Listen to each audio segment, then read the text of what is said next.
overhear transmissions. Sometimes. There are things out in the dark that only the dark can overcome. Long story, and it may look like I don't know what I'm doing, but I do. Maybe not. You're going to see a lot of things you won't understand. Eyes out, Guardian. Welcome, ladies and gentlemen, to episode 35 of the Relaxed Guardians podcast. I'm your host, Aganakai, joined as always by Sebs. And our special guest, not so discreet. How you doing, guys? I'm doing well. Been looking forward to this for a while actually. So, but hoping I don't fuck up. So Sebs told me like 3 minutes beforehand that you were even coming on. So it's great to The shine will be off by the hour and a half. You'll be like, fuck these guys. That's great. Hopefully. That's great to have you on. You will bring such a more that we don't have here. Informed, Rounded. correct perspective on the game. Actual. But no, so for people who don't know who you are, discreet, let everyone know what you do in the Destiny community. So I am a PvP coach. Well, I just call myself someone who helps out people get better at PvP.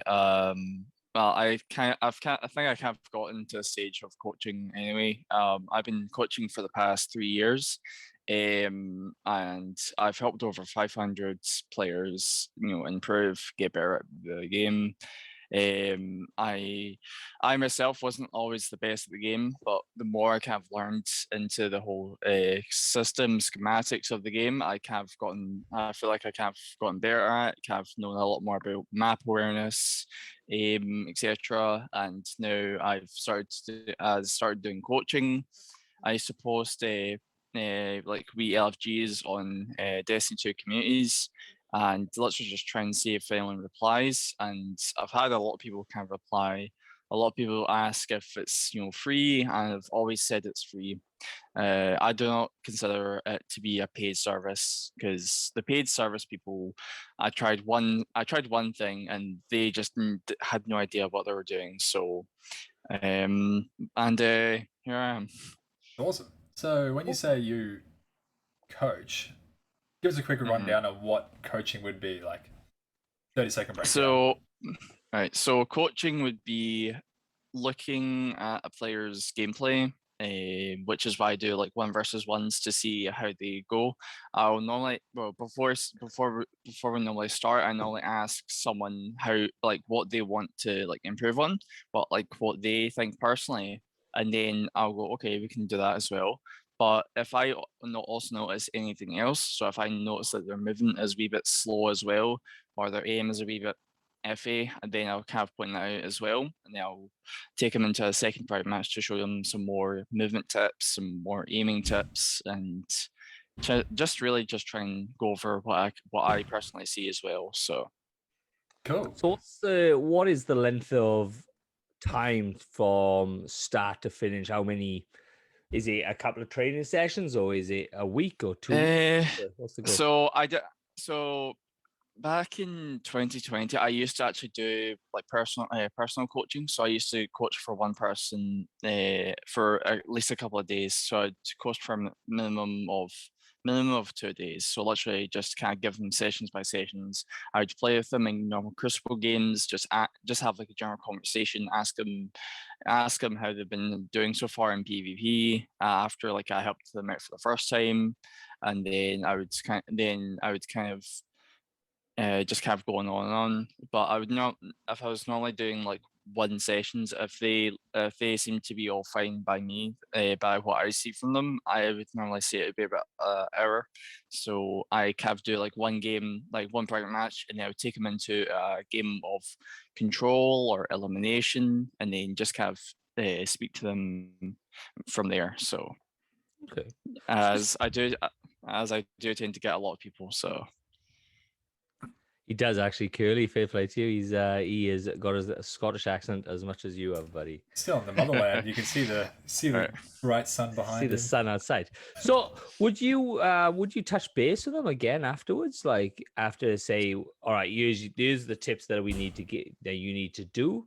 Use the single player matches for a couple of hours, and then you turn and go, all right, go off into the wild, kill some Crucible people, and then come back and see me in a week. So 2 weeks. yeah, so I did actually have a few returning people. I had I had one person I helped back in one person I helped back in like late 2019, and I was basically like helping them out with movement and stuff. Then I spoke to them like I think it was in February actually. I spoke to them in February, and they had basically improved a lot. Like they had basically gotten flawlesses. They've been getting like good kill games, etc. And then I started playing with them, and then I had actually noticed they did have now and then the occasional flaws of like movement. They did now and then kind of like fuck up their aim, and it's completely fine for everyone to miss shots.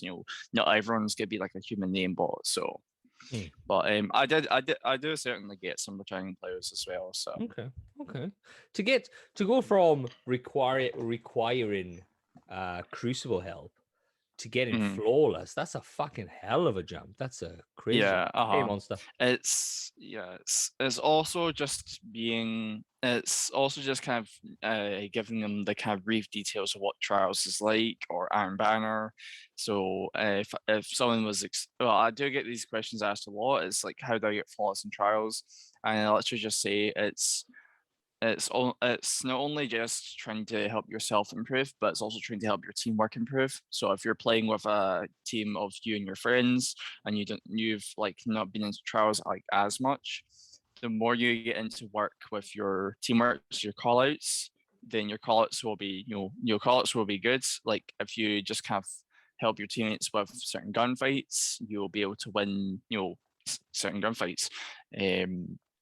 If you wander off with your team and they're just left against like a 2v3 and you're supposedly away for a flank, then you're kind of separating away from the team. You need to be at least a 2 meter distance with them. You need to at least help them out. So if that's helping them out by if that's helping them out by sniping at the back, or trying to like push in with a shotgun and them sniping in the back, then that's you just being a really good teammate. So you can see Agrikai laughing in the background because he's a fucker for it. He just goes, and then he dies. The last time we played Trials was, I don't even remember what map, but I knew that we were stuck. Like they had 3 snipers on us. I was like, I knew we were stuck. So I was like, let's go around them. And Seb stayed put. And then Seiko went, okay, fuck it, I'll stay put as well. So I ran off, and I died way away, obviously. And they just went, it just went to shit. No. There was the rules. The rules. Agnikai, do not leave the team. What do you do every time? You leave the fucking team. I stay with you for the first round, and when that fails, I say, let's change it up, and you stand like you're stuck in mud. Fuck off. So it's the same situation in survival as well. If you're going in survival like as a 2-stack with you and your friend, but then you get a Blueberry who's not really played with a team before, then you need to kind of watch out as well, just to see how the Blueberry plays as well. If he rushes up too much, then that's him putting you and the other player into a difficult situation, unless you can handle that situation. So let's just say let's just say as a standard kind of Crucible match, there's going to be 2 Jotuns and a Filter's Lie. The Filter's Lie guy has Thorn, which if you do pierce a few rounds into like one person, you can actually see the numbers go through the wall, which is really effective for kind of like encountering players with shotgunners, which is why people use Thorn and Fell Rangers a lot of the time, or like shotguns in general. And if you just watch your cover, if you just kind of sit in your cover, try not to peek out the obvious lanes, then you should be able to win like situations. I was playing with Blueberry the other day, and he literally invited me and one of my friends to a party, and I was watching his gameplay because I got like shatter dived as every other player does, and I was literally just watching his gameplay because he had invited us to the party because he didn't want to lose. I was just literally saying, just pull back, you're pushing a bit too much, and like as soon as he did all that, he managed to 1 versus 3 because we just got we got frozen then shattered. So it was all up to him. But the more encouragement. Oh, sec. What platform are you on, buddy? PS4, isn't it? I'm on PS4. Yeah, I don't have enough money if I can afford the PS5. No, sorry. There's just somebody asked a question. That's all. PS. Yeah, go on. Sorry, mate. Sorry for interrupting. Carry on. Yeah, no, that's fine. So the more kind of encouragement, the more kind of enthusiasm you give to someone, the more you let them do whatever. So it's the same kind of situation with doing like raids. If you're doing a raid and someone's not so comfortable in doing something, you kind of help them out. You'll kind of give them the information that they need to do. Like for me, I was not into raids at all. Like I couldn't even step foot into Garden of Salvation, not only because I needed to try and get a Divinity quest done, but also I had like known jack shit on what to do. So as soon as I was told on what to do, as soon as I was explained, like I was like, okay, this doesn't seem too hard. And then we ran through it, and that was me. I just got like the first raid done, and I got some really good stat roll gear, and just I feel like there's a lack of enthusiasm when it comes to playing PvP nowadays because everyone's just so focused on getting high kill games, good stats, etc. Because people are too overconfident. They're rushing up too much with a shotgun. They're gonna shatter dive. They're thinking, okay, watch me guys. I'm gonna get like a 7th column first game or first 5 minutes, and it's that kind of puts other that kind of like puts players into the kind of feeling that maybe I shouldn't help my teammates out if I'm playing a game of like Iron Banner. Then I need to at least capture some zones. I need to at least help my teammates out. I need to at least shut down some supers, and that's what those kind of players. Those are like the best players, right? Because I was playing a game of Iron Banner yesterday, just because I was trying to grind out pinnacles and bounties, and I had one guy who was up at the top. He literally just didn't get any kills. He got like a lot of power plays because we were basically capturing zones. We had one guy who was capturing at least 5 zones, and he was basically running around. He ended up with like a 1.25, which is kind of like average if you're watching your movement stuff. Then we had one guy at the top with like a 6.54. He kept on dying a lot. He just kept on getting killed by, well, he did get killed by like supers, but he was getting like a lot of kills as well. And he, like just by like kind of watching him, he just didn't care like whatsoever about like his team. He was just too focused on himself. So those are the kind of people. Do you think that's a requirement, is to learn the game that you're obviously playing? Because like 6v6 is just all fucking get in there, kill as many fucking people as you can, and then capture. Yeah. So when it comes to learning certain game modes, for example, elimination. So elimination, if you die once, then you need to get revived. You can't respawn. Excuse me. And it's that kind of puts your teammates into a situation where, like, okay, we need to kind of be careful because if we just get picked off easily, then we can't get revives if our revives are in the middle of like a massive area which can easily be picked off by a sniper. And I think they did change they did change a thing where if you're trying to revive someone and you do get hit, the revive timer does kind of like go down, so that also puts you into a difficult situation. So if you get killed behind cover, and you don't see anyone else, you should be able to get the res. So it's important just to be it's important just to stick with your team, to make callouts and just say, okay, let's not go to this area on Wizards Court because it's too open. Let's try and go around the side at A flag or C flag, or try and like head towards B and try and play it around there. You know, those are those kind of callouts will definitely help you win, like guaranteed. I have had a lot of people kind of talk to me about like call outs, etc. So, but it's completely understandable that not everyone's the best at call outs and stuff. So what do you usually run? Are you a hunter? I am a hunter, yeah. So at the moment, I normally run a Thorn or Dire Promise. I still have a Beloved from Season of Opulence with Quick Draw and Snapshot, and I use a Lightweight Frame Quickfang because lightweight frame swords are actually give you a +5 mobility to hunters when you take them out. So for now, right now, I'm running like 84 mobility, but when I have the sword out, I'm like at 90 something. So that will help you get to like the to the zones like really fast.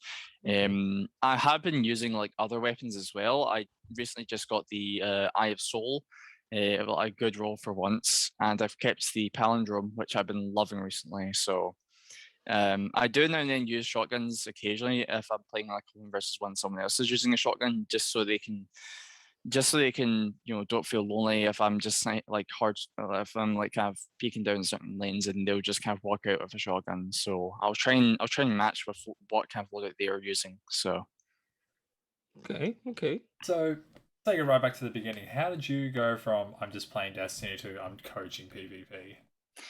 So I didn't get into PvP until at least like House of Wolves back in Destiny 1. I literally didn't do anything aside from like public events and stuff.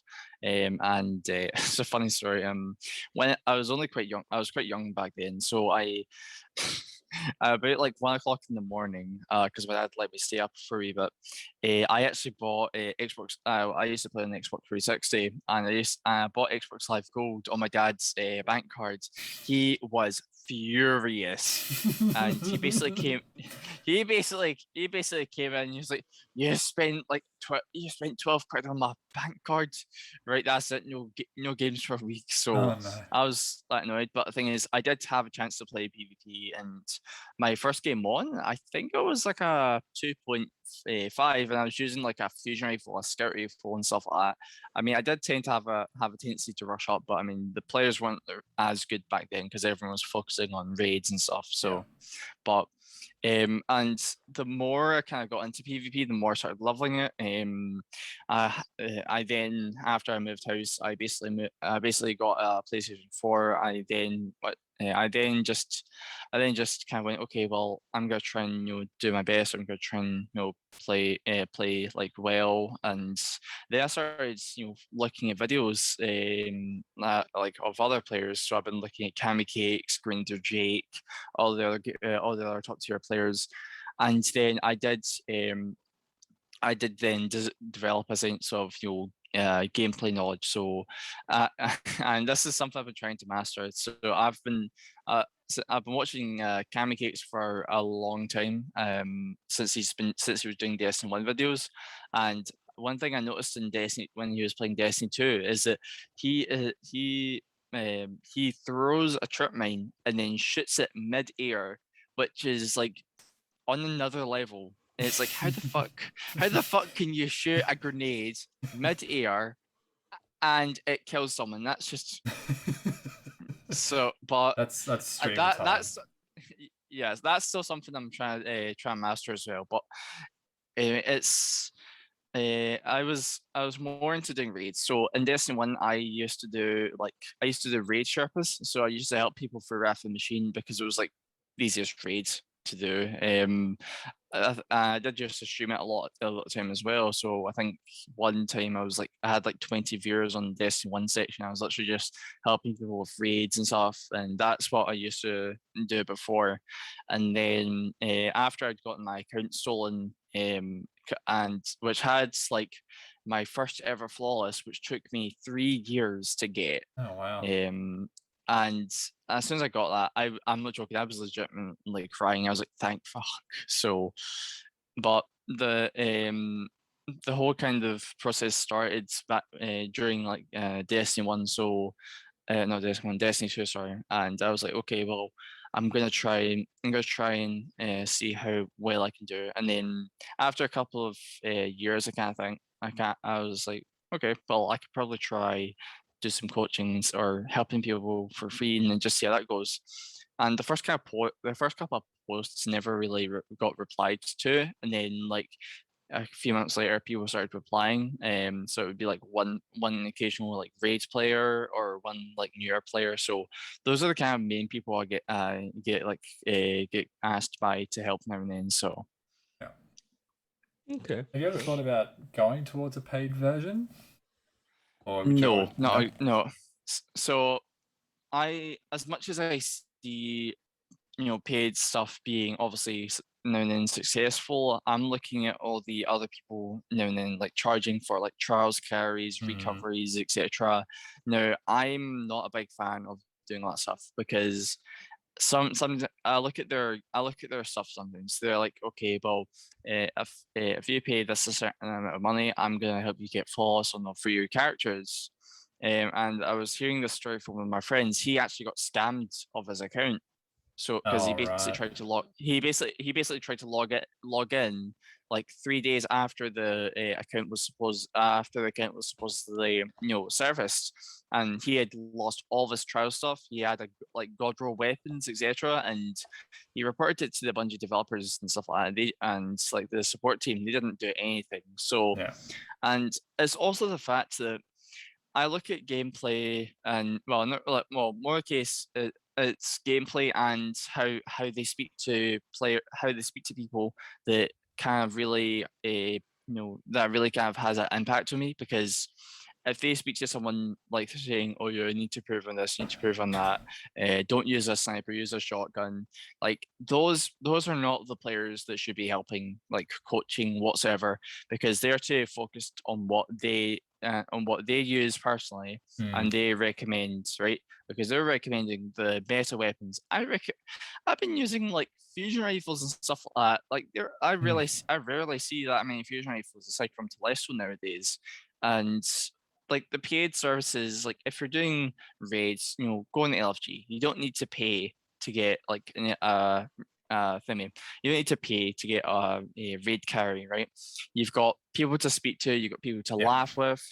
Those are the best kind of people to play with. So and I don't think we've had you in one of our raids yet, but probably just time zone differences as well. Yeah, I think it's going to be an issue. With time zone, isn't it? Because it's what 11 o'clock there in the morning. It is. Yeah, it's 11:22 just now. So actually, they would be all right because we usually jump on about 9 o'clock, don't we? I normally kind of like if I'm being extra lazy, I'll kind of normally sleep until 10. So welcome to adulthood, mate. We don't get fucking lies. We don't get lies in until 10 o'clock. There's kids involved, man. Oh, I miss those days. Yeah. So, all right. Big question. What do you reckon of the state of PvP within Destiny now? Like straight to the big fucking I knew you'd fucking ask that. So I would say PvP before Destiny 1 was before Destiny 1, not Destiny 1, before the recent update with 120 RPM hand cannons being changed, 110, sorry, being changed to 120s and having a slightly faster fire rate, but yet still keeping the damage range. And 150 RPM hand cannons, and like the Dire Promise and Spare Rations being decreased to 140s. Those are the big changes. I look at them and just thinking, what the fuck has just happened? So, and then I look at all the shotgunner users and sniper users. They're still using all that stuff, but after seeing stasis being added to the game, after seeing that stasis is being used as as a sort of close quarters situation, as kind of a as kind of a replacement instead of light subclasses, I'm thinking, what's happened to this game? Like it's confusing to try and process what's going on. Warlocks being top 3 Dawnblade in particular being ridiculously powerful. Like it just leave kind of fucking Warlocks alone. Fucking leave us alone. One thing. Like after seeing well, I would say Warlocks are certainly like the best subclass for PvP just now, because not only do you have the ability to consume your grenades and dodge mid-air, and to have like as fast as movement as Titan skating is. That's just it's quite annoying to see. It's quite annoying to see that as people are using it a lot more than they are on like other subclasses and stuff like that. And like I've been running military Arc Strider for at least a year now. The Tempest Strike and stuff has been like the best like for me. I've enjoyed blocking stasis to try and fight back at it. And if people don't know, stasis can still be deflected. If you are in this tight situation and you do proc your super, try and break out as quickly as you can, and then hold down LT or L2, whatever controller you're using, and you will break out of it, and it will become your stasis. I've had some of those situations before. Someone actually called me a hacker for all that stuff. They're like, "Oh, you're hacking." I'm like, "No, this isn't your stasis. This is my stasis." And you're like, "No, you're using a light subclass." No, you're using a darkness subclass. I'm using a light subclass. So, but I can't use fucking top 3 Dawnblade. I'm fucking useless. I keep forgetting to dodge. I keep forgetting that I have the ability to dodge, and then I just float around in the air for 20 minutes. I used to, funny enough, before back in Destiny 1 before House of Wolves, I used to be a Warlock player. I used to use Voyage Walker. I used to literally just use like everything anything I could see.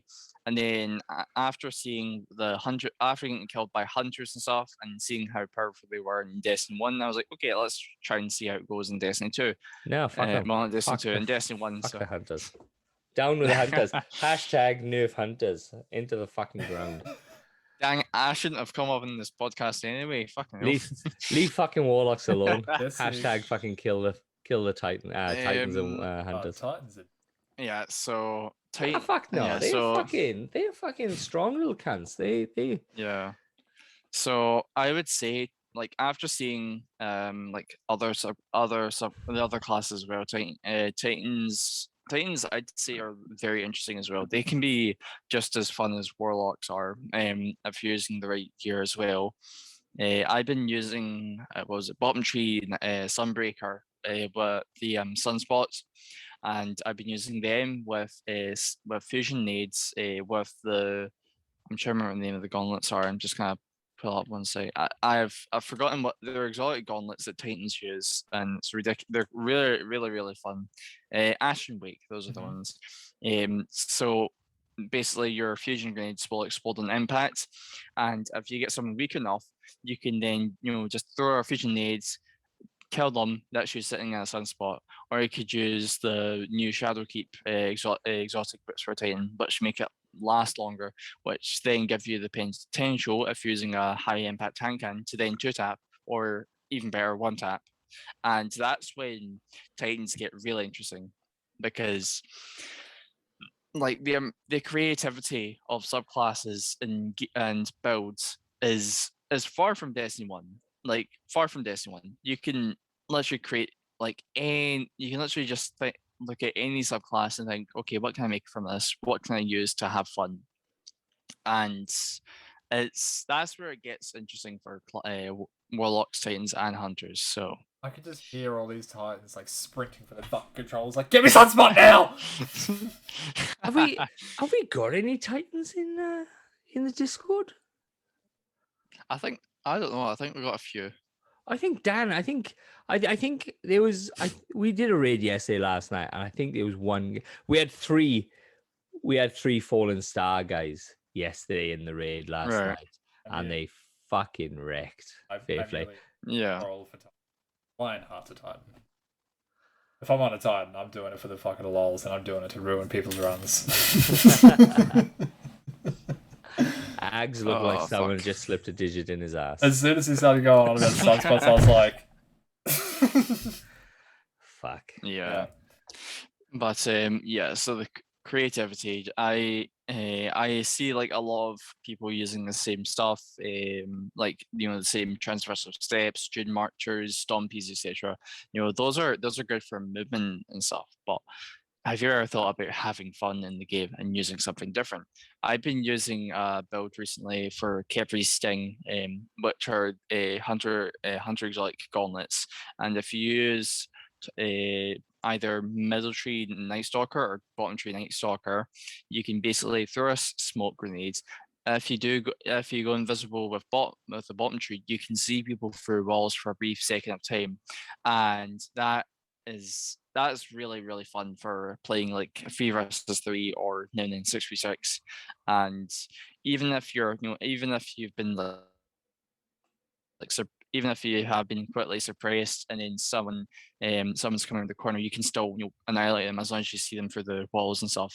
Another fun build that I've been seeing people using is, well, I rarely see this now and then, but it's the Liar's Handshake gauntlets for top tree knights, for top tree Archrider.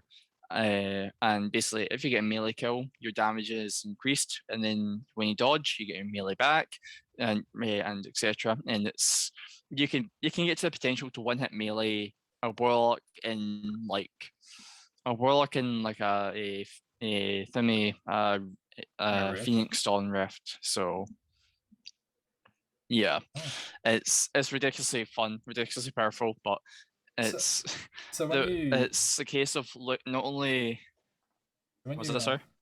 Chill. All right, your accent is getting really hard. As you're getting really excited, we can it's kind of blurring into one. So big breath. Let's chill this out. Give us time to talk in between, because it's right. So all right. Yeah, that's the thing with us Scottish people. We talk too fast. So I know. Right. Go Curly, Jesus Christ. Yeah. Yeah. So when you start a build, is it just based off of the exotic that you got? And like, say, how do you pick an exotic that you want to go for? Is it stats on the roll? Say you get a new Khepri Sting and it's a really high stat roll. Do you go, fuck, I'm going to build for that? Or do you go, I just feel like building for this today?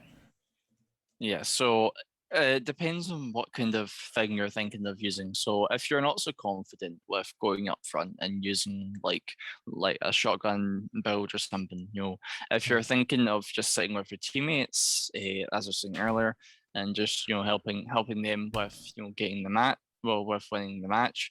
If you use something interesting, like if you're using something like Knucklehead Radar, which keeps your radar up if you're aiming down sights, or if you're thinking of using, let's just say, Claws of Amakara or something, any kind of exotic which is less like aggressive, then you can think, okay, well, I could probably use this, and it will take me a time to find the role I want, and then I'm gonna try and go after that role. If I don't see anything, if I see anything else, I'm just gonna try and ignore it and then try and go for that one particular build that I want to go for. So, it took me a while to find the perfect stompies that I wanted. I've got one just now, like a total of 86, 20 mobility, 25 recovery, and some additional discipline and strength, which is just what I wanted for what kind of player I am. So, okay. It might be different for some people, but if it is, then prompts to you. So. So do you use? You just said you had 20 mobility. Do you use Powerful Friends at all? Are you a magician? Because yeah, I do. I do recommend the Powerful Friends. Yeah, Doesn't I do everybody use recommend. Powerful Friends? Everybody uses Powerful Friends, surely. Not a lot of not well. A If lot I of had people do use friends. Powerful Friends.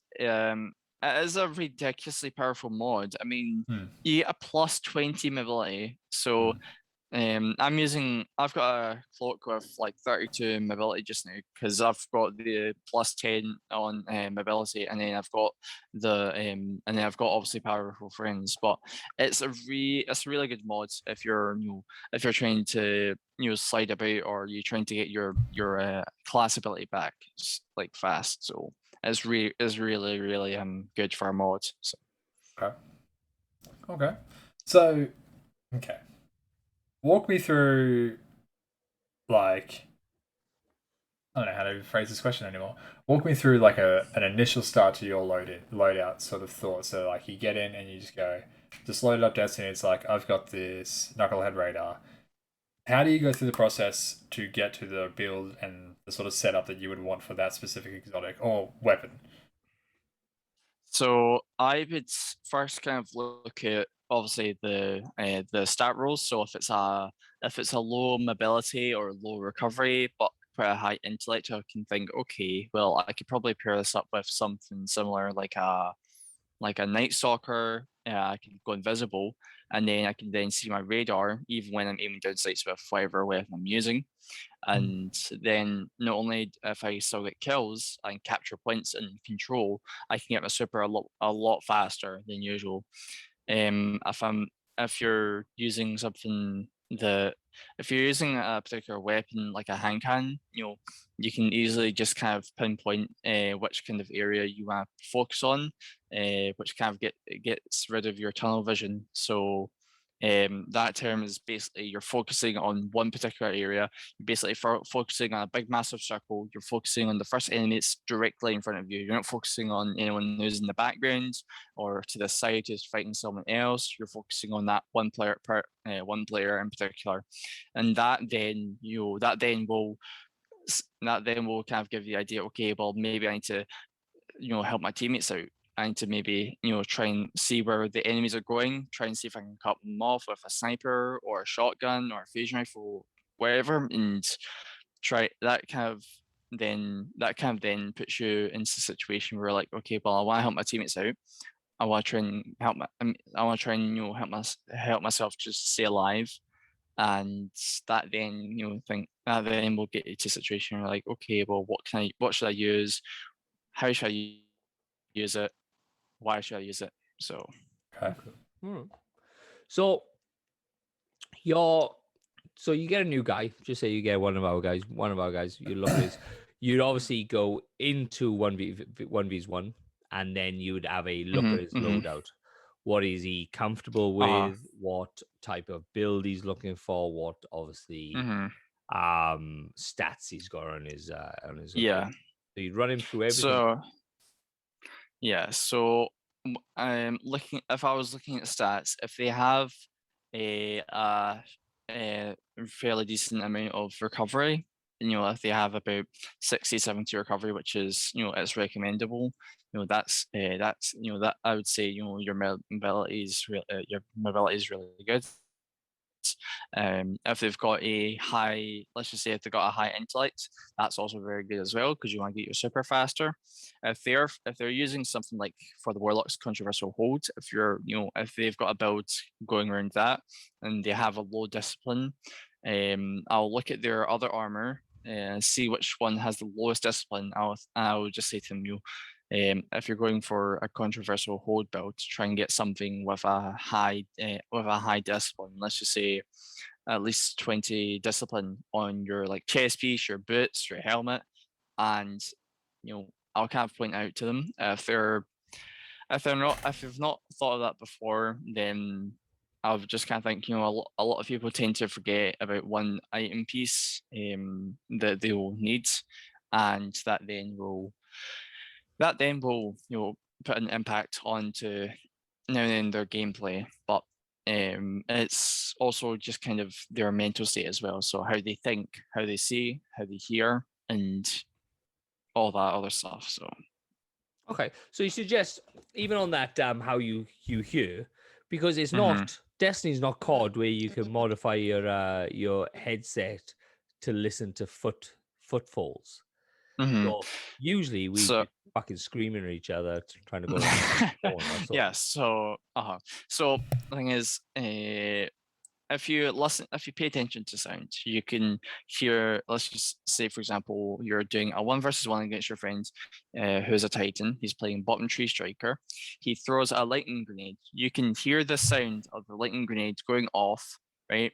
You obviously trying to pay attention and trying to be careful of your awareness. You can then hear, okay, that's lightning grenade sounds quite far away. Maybe he missed through it, or maybe he threw it to an area where I can't get to. And it's similar if you're hearing someone using jumps, right?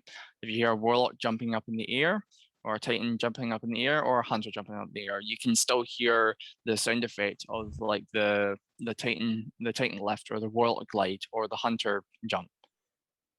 Okay. So you can still hear all that stuff. And it's the same with sliding. You can hear them sliding across, and you can hear all the like reloading. If you listen like very carefully. So, but a lot of that stuff is quite hard to hear if you're playing stuff like Trials or Survival or Control or whatever. So. Yeah, because you basically just screaming or Agmatized to come back to the group. That's all I got. Oh, okay. Yeah. All right. I've got a bit of a question. This is off Monster. He's most probably around in the background. Right. Okay. Why do you think PvP? Why do you think PvP is getting way more toxic like COD? Why are more people, even hardcore players, playing less and less?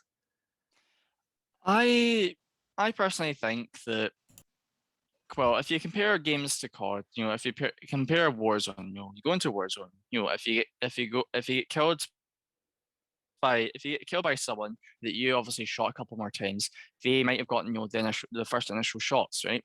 That's that will kind of like start the argument against you and the player. You'll kind of say, oh, these kids are so trash, even though you died, right?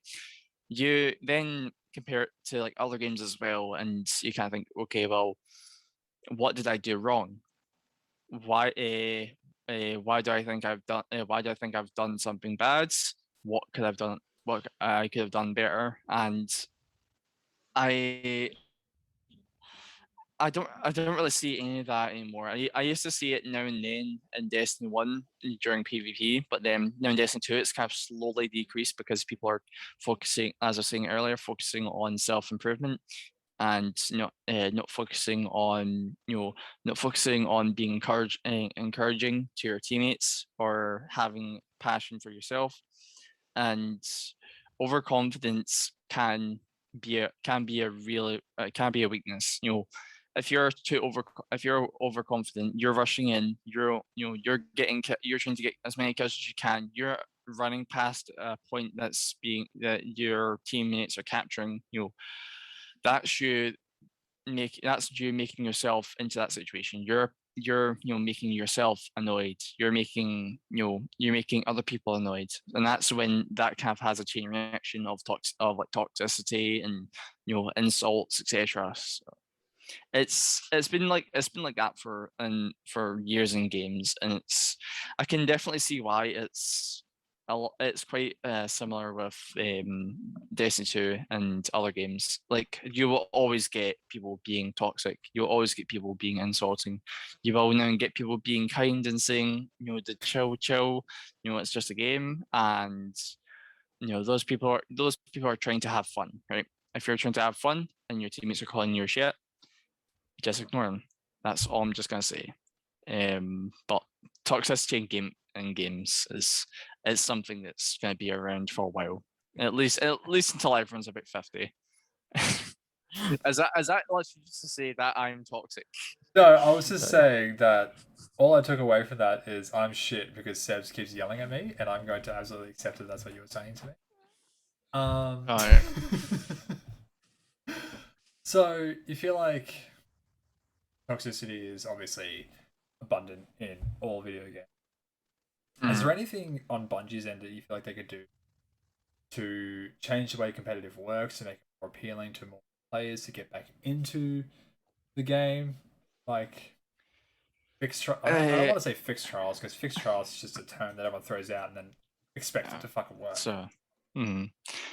So I would definitely say if Bungie were trying to bring players back into the game, because I'm seeing a lot of people go into Warzone and they're not playing Destiny 2 because they think that Destiny 2 is, they're shit. It's shit. That's unbalanced. They've brought out a lot of stuff and they've kind of paused because they're waiting at least 2 months to bring out new content. That's I do sometimes think that it is Bungie's fault, but it's also the community's fault as well for those complaints in particular. I personally think that if Bungie are going to bring out new content, definitely by far bring out some new Crucible maps, bring out some mode maps from Destiny 1, right? They have done that they have done that for us, but at the same time, people are getting sick and tired of the maps we've got just now, like Fragment and Convergence and Javelin and Bannerfall, which has been in Destiny 1 since the very beginning, and everyone knows the map too much because it's so fucking symmetrical. Because I feel like in private matches, it's the same on each side, and that's then easier to then take out someone in a private match or in a 3v3 or even trials. And I personally just think that if Bungie are gonna do something about the game, they should ask the community what they want, right? And they could just kind of personally think, okay, well, if that's what they want, let's try and give something similar. So let's just say we'll give them a 6-player activity, like how we've got a Override, I think it's called, but also bring back game mode, also bring back content that we love and miss, right? For me, I would say the Menagerie, bring it back. It's one of the best activities out there. I remember. Do you reckon people will start fucking complaining then because we're bringing back old content? Like you've got people who love VOG. You got people who love VOG and people complaining about VOG because it's like, it's old fucking content. Why are we paying for extra? Why are we paying for old content? Yeah. So the thing is, like they kind of brought back VOG. What I think it was a couple of weeks ago. Yeah. Something like that. And I mean, there are some people who did find VOG really confusing. They found it stressful. They found it long, and that's understandable. But that's what a raid should initially be, right? If you are comparing Destiny 2 raids to, let's just say, World of Warcraft raids, you're on a different skill, mate, right? Yeah. World of Warcraft raids have up to about 10 raid bosses. Yeah. Right, and it can take anywhere from fucking 4 to 5 hours to complete it if it's your first run, right? And it's going to be like that because that's what games are about. But if you're comparing Destiny 2 raids, I think one of the longest raids we had was, I think it was King's Fall, because King's Fall had War Priest, it had Golgroth, you had the Daughters of Orcs, which technically class is two bosses initially, and then you've got Orcs himself, which is initially about 5 bosses.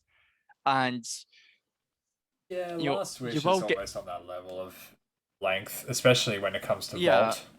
So but I mean, if you're that's what in-game content is about. You're wanting if you want loot and you want you want new loot and good loot and loot that you can probably use, do something that's lengthy, but it will have time, and if you're lucky, you're lucky. So I used to can't always do raids just because I was trying to get the gear that I wanted to use. It took me a while to get a Fatebringer. It took me a while to get a Visual Confluence and a Vexmouth Cast, just so I could use it for PvE or PvP.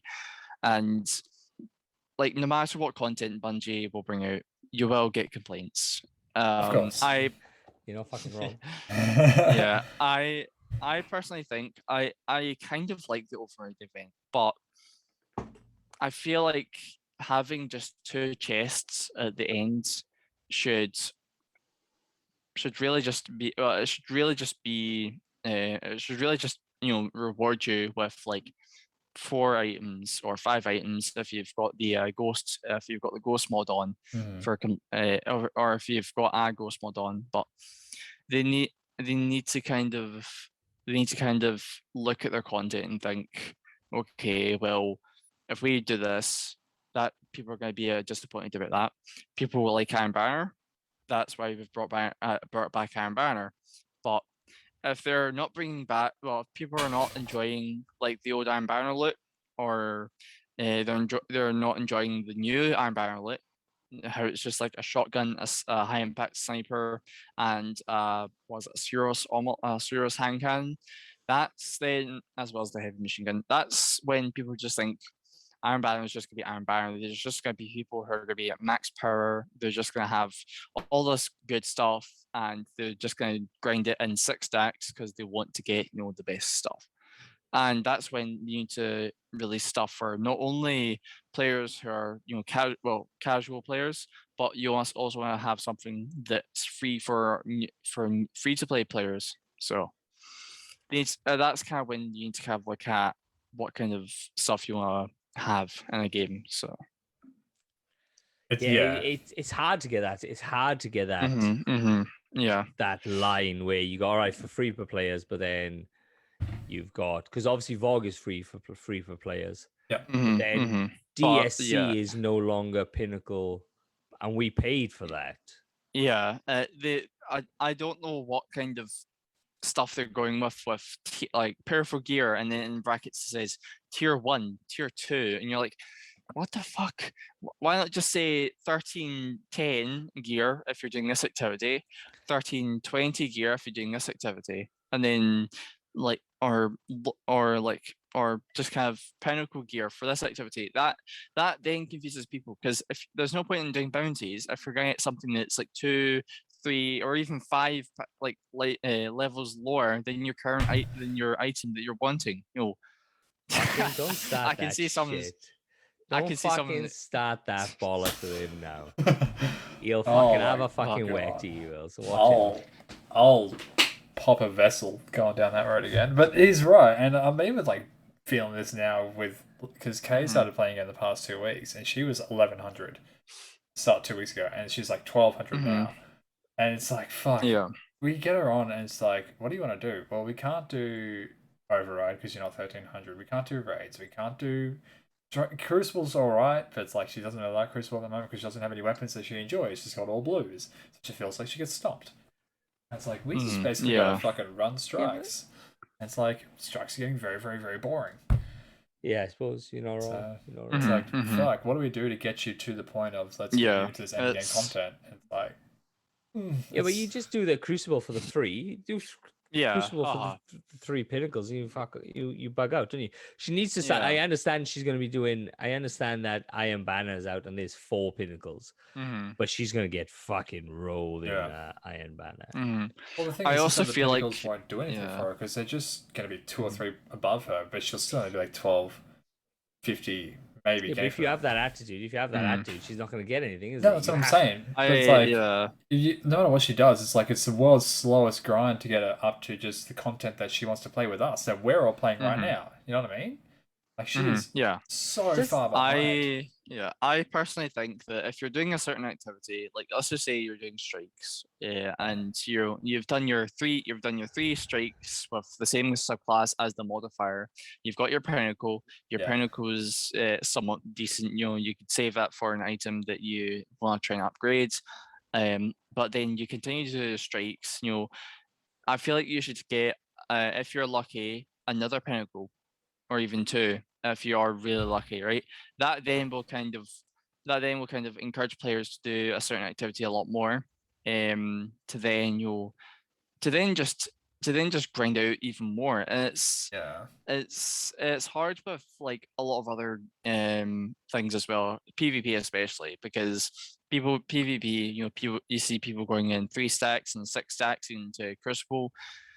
They're trying to get their win rates up and whatnot. You're trying to get your bounties done just so then you don't have to do PvP, but you can get the extra XP for your season pass. And that's Yeah. when that's when you think, well, even if I do get a really good frozen orbit that I could use in PvE, but then I get a pretty shit Survivor's Epitaph, I still get the stuff that I want to try and use, rather than as much as people are fucking mowing over me with like shotguns and black talons and all the other weird shit. It's you're still doing it for you're still doing it for what you want to try and do personally. So Just like, I don't know. Yeah. I don't want to cater too easy to a casual person coming into the game, because it also would lend itself to cheaters getting in, making a new account, and then going back into trials, and that's sort of where like the stopgap is this big grind to get back to power.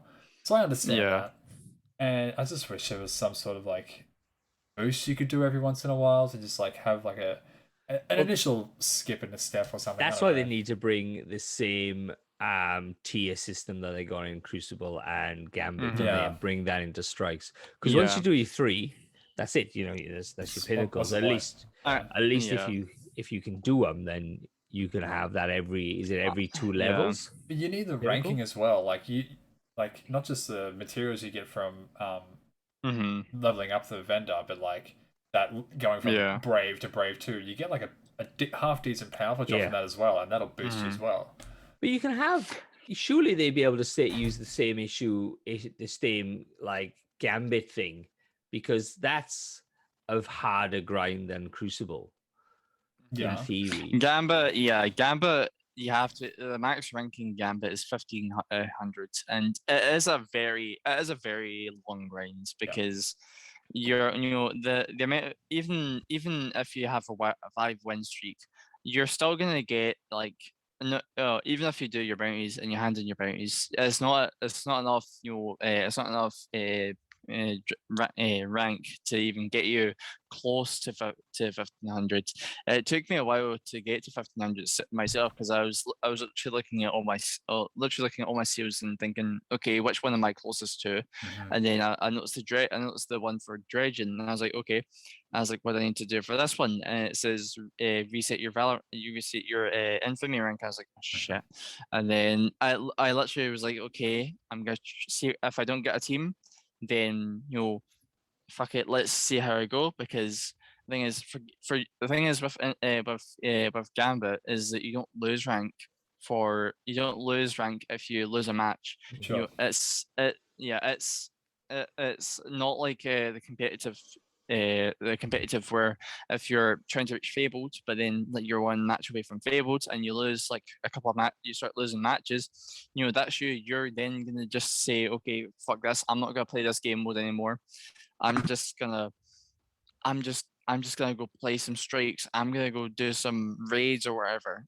That's when I personally think that they should bring it more ranks and more gear and more loot and more content for the ranking system. But they're very much removed a majority of the ranking systems already. They removed obviously all the factions, which is really, really annoying, because they've been in since Destiny 1. On my Xbox account, I'm like ranked 531 with Dead Orbit. And by the end of the fucking season, there's not going to be any factions, because they'd all be fucking dead. No. Yeah, pretty much. Yeah. But all right. Yeah. Let me butt in. Let's do this fucking twab thing. All right. We're almost an hour in. Jesus. Right. Yeah, that's what I'm saying. The Endless Night. The Endless Night really ramped up this week as the tower is now in full dark mode. Strange things are afoot as Guardians continue to search for answers by diving even deeper into the Vex network. Hopefully the source is found soon, as it's looking pretty problematic right now. The bravest and the most powerful among you have started to take on the Grandmaster Nightfalls that went live this week with the Glassway. For anyone not aware, Grandmaster Nightfalls are some of the most difficult content to aspire to. If you reach the proper power, then if you reach the proper power and you haven't given it a go yet, plug 1 is up for grabs this week. So get on there, be brave. So the new I don't want to say last expunge missions out, but I think it is the last one this week. Oh, we've got another secret triumph to unlock after this week's one that you unlock per expunge mission. Yeah, I think it's going to be like what the possibly what the Presage mission is, that you have to pick up collectibles. Possibly, I don't fucking know. But they saying it's the. I'm not gonna wreck. I have had spoilers thrown around Facebook, so I kind of know what's going on. I've still yet to get my Dead Man's Tale catalyst, but what the fuck? I think. What the fuck? You haven't got a Dead Man Tale catalyst? I've got the catalyst. I'm like midway on doing it. The thing is, like, I've already got the role that I want, and I kind of think to myself, I don't really need to do it as much, but I might as well try and get like the 7,000 kills with it to see if I can get anywhere near it. So, but it's great catalyst when it's unlocked. Yeah, it's fucking great. It is fucking fantastic. I do think that, like, when they're doing the exotic quests and stuff, it like whenever it comes to collecting things, because if you remember for Touch of Malice, you had to go for the entire Dreadnought just to get calcified fragments to then update on the quest step, and next you're like, okay, collect 10. Okay, I can do that. I've collected 10. Doing the next step, collect the other 30. I'm like, what the fuck? I literally just collected 10, and you're asking me to go around like a fucking merry-go-round. And it's but I mean, that kind of really gives you the exotic, like a really exotic quest. It's similar with the sword, the exotic sword quest back in Destiny 1, where whatever sword you're going for, you had to go around and acquire planetary materials.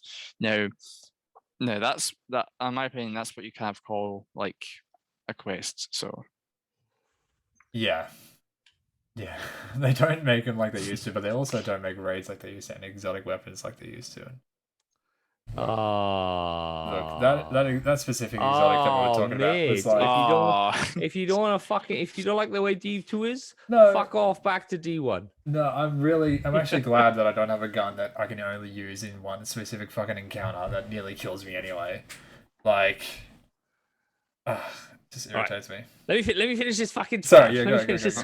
All right, they're bringing all the moon weapons and all the fucking whatever the fucking core weapons.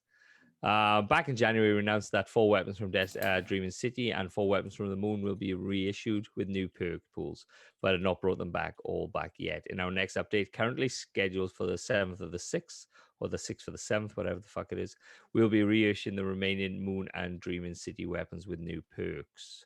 All these weapons will drop on the original source from their respective destinations. So, hand cannon, grenade launcher, shotty, and auto rifle by the looks of it. Loud Lullaby will have tunnel vision. One Small Step will have Trench Baron, Tranquility, Frenzy, Arc Logic, Heating Up, Dreambreaker, Cornered, Every Waking Moment, Killing Wind, Love and Death, Chain Reaction, The Fine Memorial, Adrenaline Junkie, Night Terror, One for All, and then Dreaming City weapons are coming back. Tiger Spike Frenzy, Twilight Oath Vorpal Weapon, Abide and Return Thresh. Iron Banner's back on. Go into the single. If you're not with a 6-stack, go into the single player, and you may survive long enough to finish your fucking bounties. That's it. Hey, that's the 12. I really enjoy, like, as soon as I heard that Bungie are bringing back like weapons from previous expansions, I kind of went, okay, well, that's quite good actually. They're bringing it. Sunset the cans. Make the decision. Sunset the fuckers. Just take them away. Fellwinter's also. Just take that shit away, and I never want to see the fuckers again. Yeah, I take them. Like I really don't enjoy the sunsetting system, because you get all your favorite weapons sunsetting. You're like, wait, I enjoyed using that. Now you're telling me I can't use that in trials. I can't use that in Iron Banner. I can't use that in 8, or I can't use that in like raid, and can't use that in raids or strikes. Otherwise, I'll have my power decreased stats. That's me just gonna be like. But I find there's a stagnant pool, though. There's a stagnant pool because it's there is. It's my favorite weapon. It's my favorite weapon. So I'm only going to use this favorite weapon, then all the rest will go. And then now it's I find Crucible stagnant with Fellwinters because it just sits there, and you're always getting Fellwinters across the fucking map. Yeah, I mean, Fellwinters is most definitely like well, it was a beloved shotgun back in Destiny 1, and of course Bungie had to bring it out in Destiny 2, but also it being the only shotgun with shock package, right?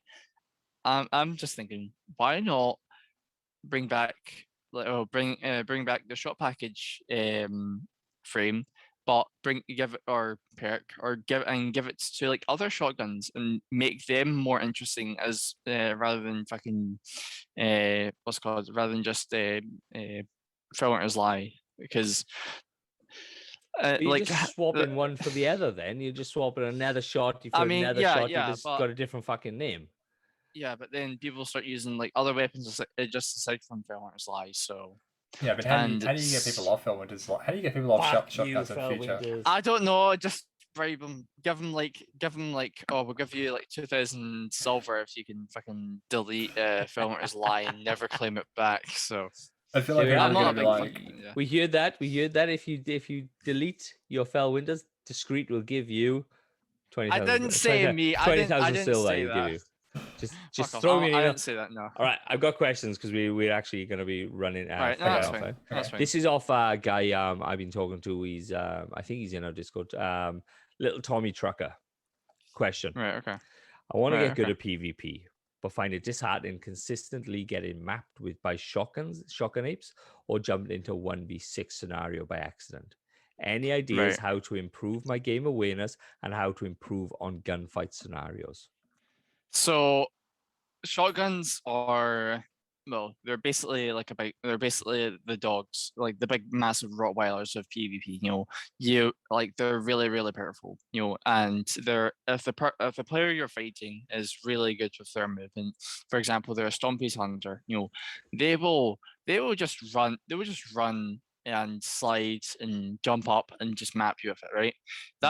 You're gonna get that a lot in PvP. But if you're playing on a map, for example, the one that I normally play on is Javelin 4 for when I'm doing these like 1v1s.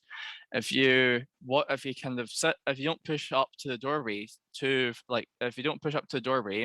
and you keep aware of your left and your right, that's you just keeping an eye out. What I have recommended to players before is if you crouch, you blink off radar. So then let's just say if you're using a Jotun, someone sides out with like a hand cannon or something, and you fire your Jotun shot and it kills them, that's you winning that gunfight. But if you're in 1v6 situations, that's when you really need to think, okay, well, I need to try not getting as much gunfights, because even if I do get into a gunfight, there's gonna be one or two people coming out of nowhere, just fucking gonna kill me, and that's when you need to kind of rely on backpedaling, which is the term for like moving back. You're not being too aggressive, but you're thinking, okay, maybe I just need to tap out, maybe I just need to play it safe.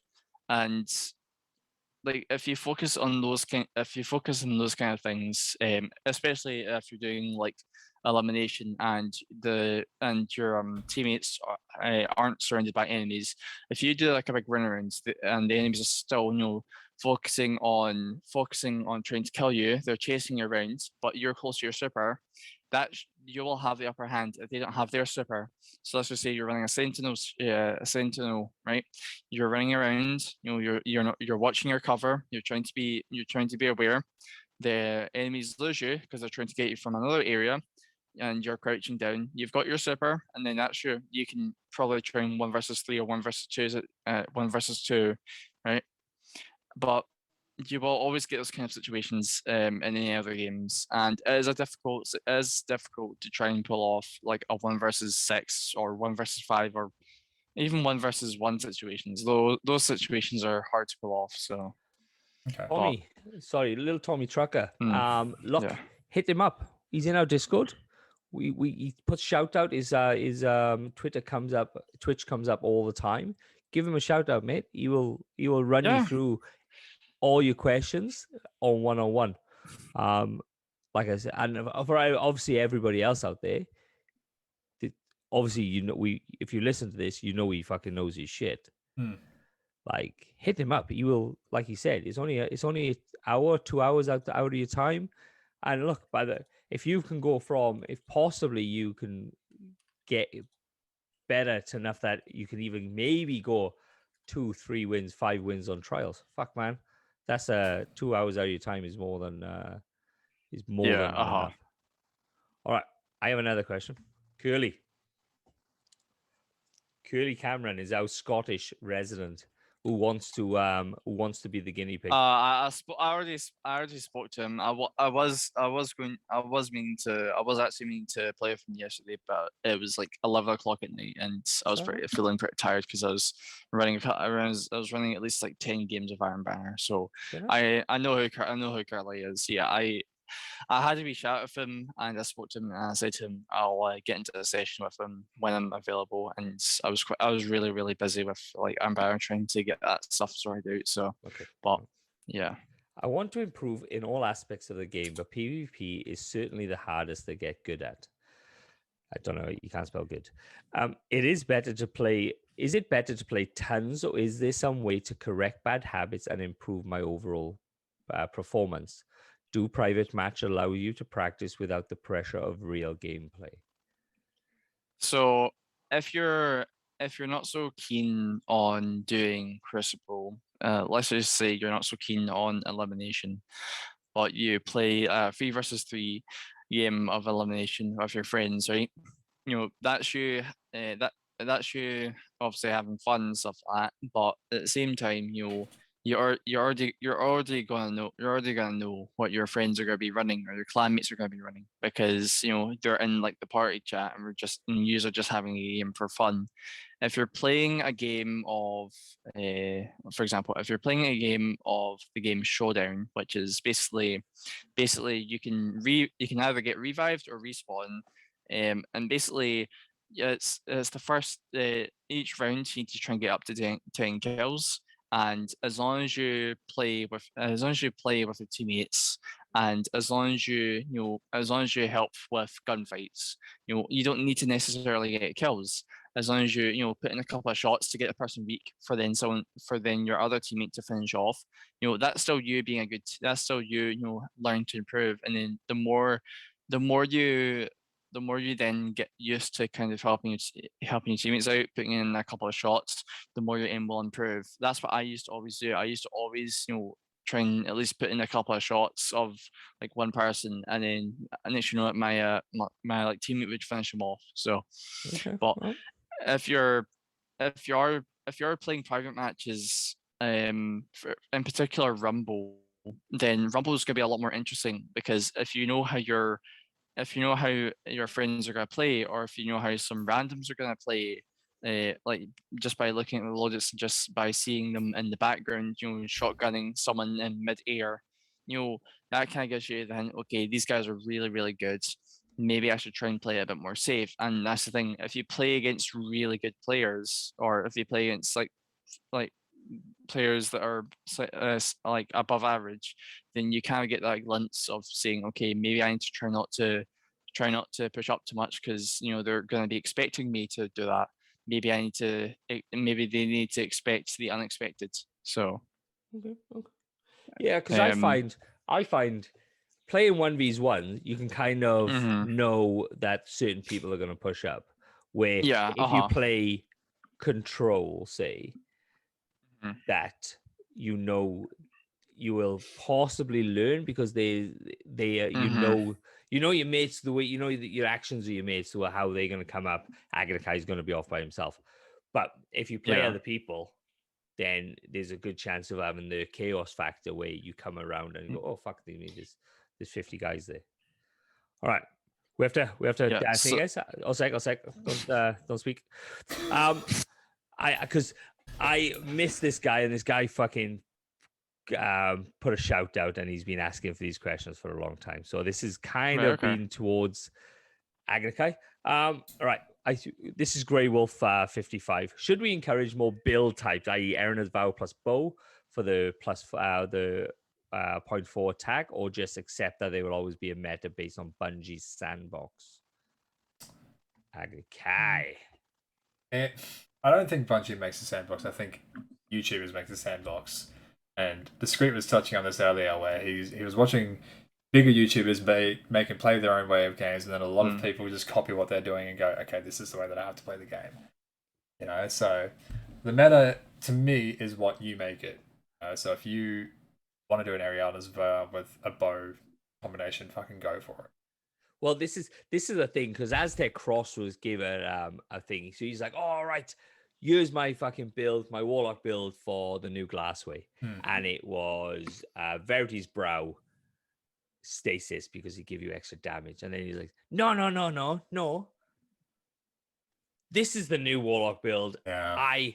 And then he did the eyes, the bloody helmet, the cloud helmet, whatever the fucking thing's called. Yeah. And he goes, nah, but the other one is for like if you want a challenge, but this one is just overpowered OP. So it's us going, wow, he's talking sense because he knows what he's doing. Yeah. I'm building that. And then that's the meta now. Guys, you can see everybody win the fucking cloud helmet because it gives you the damage on the fucking thing. Yeah. Also off Grey Wolf. Grey Wolf, we see you, mate. We see you. It's great having a fucking conversation with you on Facebook. How do we feel about big team battle maps and game types coming back that can stretch the legs of those long range weapons? Go on, play Halo.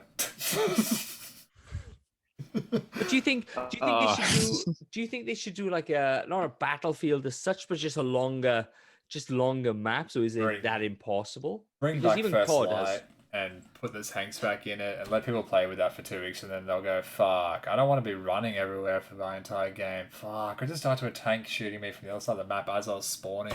Because that's what we used to complain about with Destiny, was that we wanted to play with our guns and then at the time more with our supers.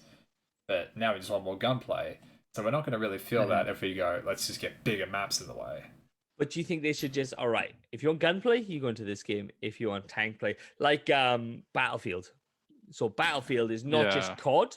Yeah. It is planes. It is cars. It is automobiles. It is fucking tanks. There's whatever the fuck you want. Yeah. Put a game mode in that. So you a specific playlist. Yeah.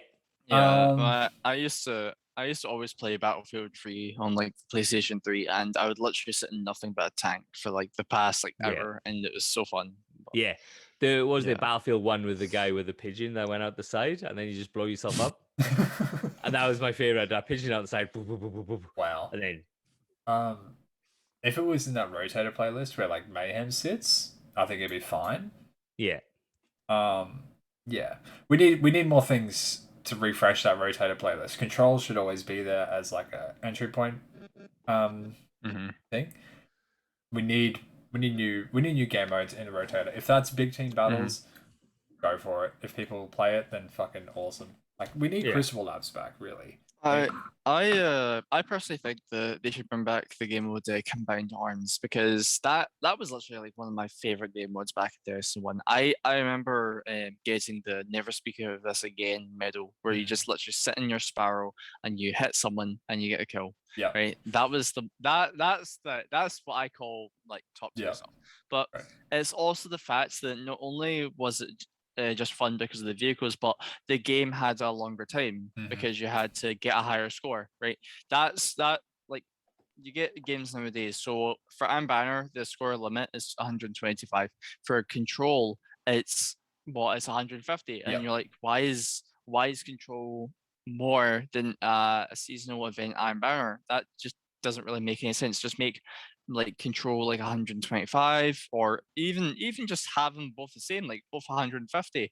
That would make it a lot more, a lot more interesting, where you can, capture more points for your bounties. And but after seeing, I don't know, Banner's over so fast with the triple cap lockdown. It's because of the cap thing. Because of the cap thing, man, you can look up, you got 5 captures and they got 95, and then that's the end of you then, I wish Zone Control would come back, which it was more domination from Call of Duty, where it wasn't points per kill, it was points per holding the flag. So you would hold 2 flags and then you could get a bunch of kills, but you're just waiting for the time to tick off, and whoever held the points Well, Yeah, there's a game mode in Destiny 1 which is just called Zone Control, right? And you didn't get points for the kills. You Yeah. just got points from capturing zones. So Hold on. now, yeah, I really enjoy that. That's just Yeah. like child's play. But yeah, I do certainly think they need to bring out more game modes. I would keep Team Scorched like as a like a game. That's fun. Scorched It's is fun fun. to play. Yeah, Right. plus you can stay alive for for the normal time that you can in a normal Crucible game, just because you're jumping about half the time. So All right. Yeah. Another one off Monster. Another question off Monster. Why do you think Alright. Bungie can't do what the big part of the player base wants or asks? Now, I'm against this because I think they do too much of what the player base asks. Maybe not the lower rung of the player base like us, but they listen I think they listen way too much to the top tier fucking streamers.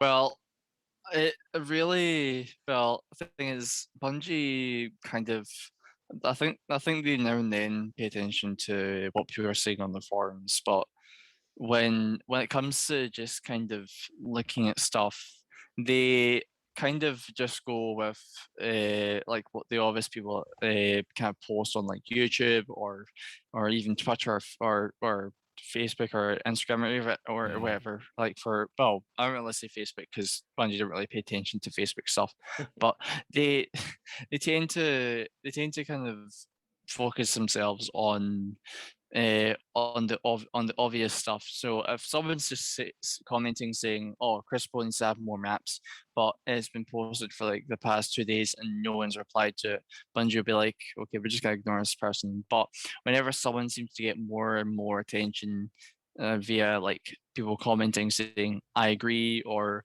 I agree. I also wish they had this, and there's people who are agreeing with the comment. I feel like that's when Bungie should go, okay, well, maybe we are a bit slow with the Crucible maps, or maybe we're not doing so well. So, but I mean, Bungie is Bungie. They've been like this. They've been like this since Destiny 1. They've taken a while for all the shit, and then when Bungie did actually pay attention to stuff on Destiny 1, they're like, okay, well, in Destiny 1, you're gonna have to find special ammo for yourself, because when you die, you won't get special ammo. You need to just we'll just leave you just like that. Yeah. The only weapon, however, we're going to give you special ammo for is a sidearm, and that's it. Yeah. And then that was like the last updates Bungie left for Destiny 1. And if they do that for Destiny 2, that's just gonna put everyone into the pit of heresy. Like literally, they're just gonna be so annoyed. So it's also a thing of like, this is what happened with Stasis, is that it was the high end, and like, sure, a pretty vocal minority of people just did not like Stasis and were like, get it out of the game, get it out of Crystal, blah, blah, blah. But then the high end players are not complaining about Top Tree Dawn. They're like, I perfected this class, I want this class to stay as it is, do not change it. But then there's a lot more lower end players, myself and Sebs, I'm gonna say, we can't fucking use Top Tree Dawn. We are getting destroyed by it, and we're the ones now calling out to get rid of Top Tree Dawn. But we're like, Stasis wasn't the worst thing I've ever dealt with. Yeah. Sebs is not saying take out fucking Top.